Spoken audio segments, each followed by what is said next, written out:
दौरे हाजिर के अंदर मैं और आप जब बुराई देखते हैं हम क्या करते हैं? हम कहते हैं यार छोड़ो, उसकी जिंदगी है, वो जो मर्जी करे।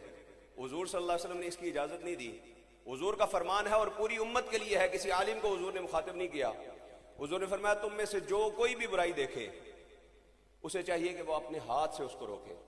हाथ से मुराद है ताकत से रोकना, और ताकत से जहां बुराई को रोका जा सकता है ना, वहां जुबान से नहीं रोका जा सकता। अगर आप कहेंगे कि नहीं नहीं अखलाक से दीन फैला है, तो ताकत का इस्तेमाल तो नहीं होना चाहिए, जुबान का इस्तेमाल होना चाहिए। तो मैं आपसे पूछूंगा, 70 साल हो गए हैं इस मुल्क के पाकिस्तान को बने हुए, उलमाए कराम सूद की हुर्मत पे बयानात दे रहे हैं कि नहीं? धड़ल्ले से उलमा बयानात दे रहे हैं। उलमा गानों बाजों की हुर्मत के ऊपर दलाइल बयान कर रहे हैं कि नहीं कर रहे? उलमाए कराम जिना की हुर्मत और शराब की हुर्मत पर दलाइल दे रहे हैं कि नहीं दे रहे? जुबान से तो आज भी 70 सालों से मुल्क पाकिस्तान के अंदर यह किरदार अदा किया जा रहा है। लेकिन अगर हुकूमती लेवल पर कोई ताकत के जरिए से बुराई को रोकने की कोशिश करे तो चंद मिनटों के अंदर बुराई का खात्मा हो जाता है। नौजवानों ने हेलमेट पहनने छोड़े, ट्रैफिक पुलिस जो है वो एक्टिव हो गई कि जहां कोई बगैर हेलमेट के नजर आएगा फौरी उसको पकड़ लिया जाएगा। उलमाए कराम 70 सालों से नहीं, चले 2000 से मोबाइल आए हैं, सन 2000 से लेकर अब तक उलमाए कराम कहते हैं जी मस्जिद आने फोन बंद किया करो, नमाज के दौरान फोन नहीं बोलना चाहिए, रिंग नहीं होनी चाहिए, अल्लाह से रब्ता जोड़ें, दुनिया से रब्ता तोड़ें। मोबाइल के बंद करने के हवाले से पोस्टर भी लगाए जाते हैं, ऐलानात भी किए जाते हैं, लेकिन फिर भी कहीं ना कहीं मसाजिद में मोबाइल फोन की आवाजें जो है वो नजर आ रही होती हैं।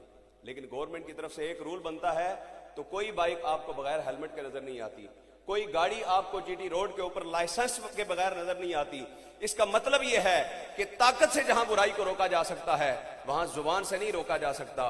इसलिए मेरे आका ने फरमाया तुम में से जो कोई भी बुराई को देखे उसको अपनी ताकत से रोके। हुक्मरान अपने लेवल पे बुराई को रोकेंगे, इसी तरह आला अदलिया के लोग अपने लेवल पे बुराई को रोकेंगे, लेकिन नीचे आते जाएं तो खानदानों और बरादरियों के जो बड़े लोग हैं ये सब भी बुराई को अपनी ताकत से रोकेंगे।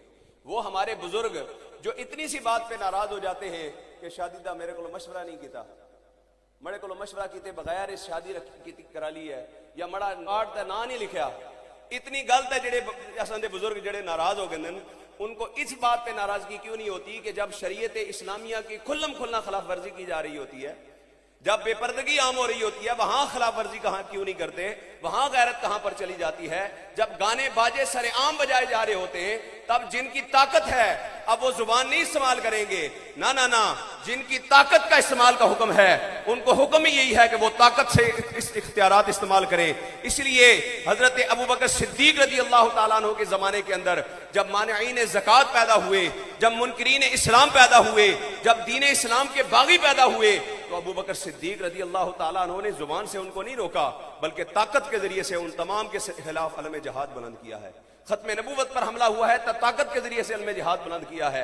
लिहाजा जो ताकत से रोक सकता है वो जुबान नहीं इस्तेमाल करेगा, वो दिल में बुरा नहीं जाने जाए ओहो हो शादी है जी के करिए, 2 दहाड़े है लिया शादी में जो मर्जी कर ले, अब हम क्या कर सकते हैं? उलमा सिर्फ जुबान से समझा सकते हैं, लेकिन हमारी बरादरी के जो बुजुर्ग हैं या जिस लेवल पर जिस दर्जे के अंदर जो अपनी बरादरी के सरबराहान हैं हुजूर की इस हदीस के मुनकिर ठहरेंगे अगर वो ताकत इस्तेमाल कर सकते हो और फिर भी वो ताकत के जरिए से बुराई को ना रोके। और उलमा की जिम्मेदारी है कि वो हक को जुबान के जरिए से बयान करते रहे, और आम लोगों की जिम्मेदारी है कि वो कम अज कम अगर बुराई देखें तो दिल के अंदर बुरा जाने। लेकिन अफसोस हम इसके उल्ट जाना शुरू हो गए, हम बुराई को दिल के अंदर बुरा जानने की बजाय हम अच्छा जानना शुरू हो गए। अब गाने लगे होते हैं तो इसको अच्छा समझा जाता है, अगर जो है वो फैशन के नाम पर बेपर्दगी की जाती है तो हम इसको अच्छा समझ रहे होते हैं। और जो अच्छा समझता है सोचे कि हुजूर सल्लल्लाहु अलैहि वसल्लम ने इरशाद फरमाया था कमजोर तरीन ईमान उसका है जो बुराई को देखो तो दिल के अंदर बुरा जाने।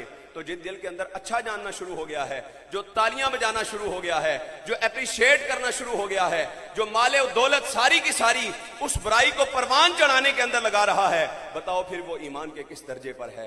अल्लाह ताला अमल की तौफीक अता फरमाए। वाखिर दावाया माशाअल्लाह माशाअल्लाह। अल्लाह ताला सैयद अब्दुल वहीद शाह साहब काज़मी को सेहत तंदुरुस्ती वाली लंबी उम्र अता फरमाए।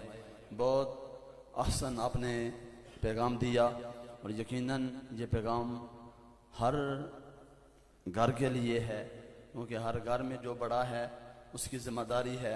अल्लाह का कुरान भी ये कहता है या अय्युहल्लज़ीना आमनू कू अनफुसकुम व अहलीकुम नारा, ऐ ईमान वालो अपने आप को और अपने घर वालों को दोज़ख की आग से बचाओ।